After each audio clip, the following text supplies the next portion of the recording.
Hey guys, want to break down another discovery call following the webinar. Talked to a PT with 1 to 2 years of experience. Just like you, frustrated, already knows that the mental canonical is broken and he's trying to do some things on his own. So I'm going to talk about that, break that down for you. And at the end of this video, give you a little piece of information just in case you're somebody who wasn't on the webinar, you missed it, but you want that information. So you want to know what they didn't teach you in school and why that's limiting your outcomes and killing your career. So make sure you stay to the end of this video for that information. So let's talk about this guy who's already got rid of a lot of the conventional medical model, PT stuff, and he's now saying, well, I've figured out that I can just do exercise. And he liked the webinar because we talked about functional screen and how functional screen can lead right into what you should be looking at, and what you should be looking at is going to lead right into what you're going to be prescribing exercise-wise. So I asked him, okay, so do you understand that when we talked about physiology in the webinar, that the stuff that you got rid of doesn't apply neuromuscular physiology in the clinic? That's why people fail with conventional PT. That's one of the things they don't teach you in school. And what you're doing doesn't apply neuromuscular physiology. So you're skipping the most important part, which is getting to the root cause of what's going on.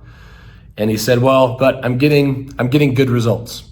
And I said, okay, so fantastic thing is, and then we covered this on the webinar too, is that a lot of people before they get in the shift and before they become 180 practitioners have already figured out, if I get rid of stretching, foam rolling, theragunning, needling, cupping, soft tissue crap, my patients are already better. And if I tell them to stop doing that stuff at home, stop stretching, stop wearing orthotics, stop the theragun, stop doing all that stuff at home, they're already better. Okay, so fantastic. So what I told them was, so you realize if your patients came in and you just sat them down in a chair and had a conversation, they'd be better than if you did a regular PT visit. And he said, yeah. And I said, so you're adding exercise on top of that. So I said, remember, we talked about physiology in the webinar. And if you have neuromuscular inhibition, which is the root cause of dysfunction and pain and symptoms, if you have that, you cannot reverse that by doing eccentric and concentric exercise. And he said, well, yeah. I said, okay, so there's one problem. And so I said, so give me an example of a patient that you are seeing that you are just getting rid of the conventional stuff and just replacing that with exercise. Tell me what that looks like. So he said, okay, I've got somebody coming in with gluteus medius tendinopathy. So what I'm doing with them is gluteus medius exercises. I said, okay, fantastic. So we talked about the law of reciprocal inhibition in the webinar. How are you, and I specifically said in the webinar, if you've got patients with lower extremity issues, you must be able to apply the law of reciprocal inhibition. Okay, so they're resisting gravity, they're in a closed chain environment when they have their symptoms, which tells you, you better be assessing the antagonist. And he said, well, I'm not really doing that. And I said, so tell me what your exercises for this patient would be. He said, well, I do like hip abduction, band work, blah, blah, blah, that stuff. I said, okay, so you're prescribing them exercises for the body part that hurts. And he said, correct. I said, okay, so how is that different than any personal trainer out there, any chiropractor out there, any athletic trainer out there, any conventional PT out there? They're doing the exact same thing. They're just adding other crap on top of it. So if you just have the patient say, where does it hurt? And you give them exercises, you're no better than the massage therapist that says, where does it hurt? And rubs them down on that spot, especially if it's a lower extremity issue.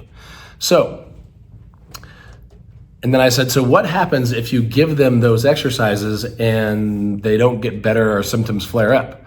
Well, then I have to modify the exercise. Okay.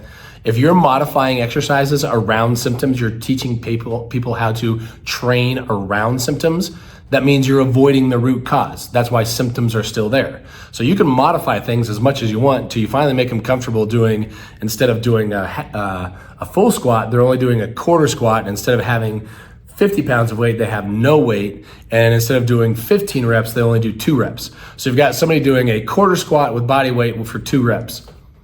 Is that progress? No, especially when that person is an athlete who wants to run or do triathlons or play tennis or play football or whatever. You have not solved their problem. All you did was dance around their symptoms, okay? So I said, okay, so there's one limitation. You're not assessing what you need to get to. So here's the other problem. Just because they have gluteus medius tendinopathy doesn't mean gluteus medius is the only problem. So when I went through our case study in the webinar, I said, these are the things that I treated on this patient. So the patient was a sciatica patient with low back pain. I didn't only treat one muscle. I treated quads, several hamstrings, several glutes, soleus, several trunk, abdominal, core muscles. So never, I guarantee you this, never will you have a patient come into your clinic with gluteus medius tendinopathy or a gluteus medius gait or a Trendelenburg gait or whatever, and gluteus medius only is the problem. Won't ever happen. So if you're only, let's say that he was actually able to reverse inhibition by doing the exercises, eccentric and concentric exercises that he was doing. Let's pretend that would actually work. It still wouldn't work because gluteus medius, I guarantee you, is not the only muscle that's inhibited. They've figured out how to compensate. Once they compensate, those muscles they compensate with eventually get inhibited. Then they have to figure out how to compensate around that. Then those muscles get inhibited. So this is the snowball effect that your patients have. So if I've got a patient coming in that's already tried chiropractor, massage, PT, they've had this problem for 6 to 9 months, over a year, I know that they have a whole bunch of compensations going on just so they can function and do what they're trying to do. I have to go break down all of those compensations, and the only way I can do that is to assess every single muscle, which is what I talked about in the webinar. If you're not assessing everything, you're not assessing anything. So if you are assessing gluteus medius, you not only have to do that, you have to assess anterior head of gluteus medius, middle head of gluteus medius, posterior head of gluteus medius, gluteus minimus, anterior and posterior head, TFL, vastus lateralis, 2 heads, semitendinosus, semimembranosus, probably bicep fem, short and long head. So if you don't know how to break every single muscle down and assess all of those muscles for neuromuscular function, not strength, which is what we covered in the webinar, that is why you are not succeeding. And remember, succeeding means when your patient comes in not able to do things and has pain, when they leave from that visit, not 2 to 3 visits for 6 to 8 weeks to feel a little bit better. After one visit, they can do what they couldn't do when they walked in, and they have no symptoms. They have normal range of motion. They have normal facilitation. They have normal strength. They have normal stability after a visit. So when you're getting to root cause, which the only way you can do that is to do the functional screen, figure out what you see they can't do, let them feel what they can't do, then break every muscle down, assess for inhibition, reverse inhibition when it's there, then go through all of that. Don't just do 1 or 2 muscles. You have to go through the entire body. So remember, in the webinar with this low back pain and sciatica patient, what was the first thing I assessed on the table for neuromuscular function? Lats and traps.